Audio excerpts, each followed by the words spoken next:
Welcome to our channel. Today we how to create a custom Gmail filter, inbox organization tutorial step by step clearly. Open your Gmail account in your preferred web browser. Locate the search bar at the top of the page. Click on the small downward arrow located on the right side of the search bar. A drop-down menu will appear with various search options. Fill in the fields with the criteria you want to use for your filter. For example, you might want to filter emails from a specific sender. You can also filter by keywords, subject lines, or attachments. After entering your desired criteria, click on the Create Filter link at the bottom right of the drop-down.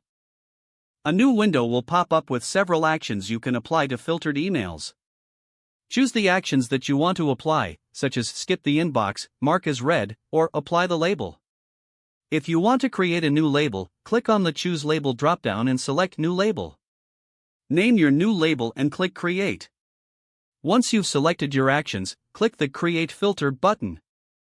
Your filter is now set up and will automatically organize incoming emails based on your criteria. To review or modify your filters, navigate to the Settings gear icon in the upper right corner. Select See All Settings from the drop-down menu. Choose the Filters and Blocked Addresses tab to view your existing filters. From here, you can edit or delete any filters as needed. With these steps, you can keep your Gmail inbox organized and efficient. If the page does not load, refresh the browser or try again in a private or incognito window. Make sure you are using the correct email address, then retype it carefully to avoid small typos. If your password is not accepted, use the Reset option and create a new strong password you can remember. Check your spam folder for verification or security emails, then complete any requested confirmation steps. Enable two-factor authentication if available to improve account security and reduce unauthorized access risk. After signing in, review your profile details so your contact information and settings are accurate and current. If you see an error message, note it down and try again after restarting your device and internet connection.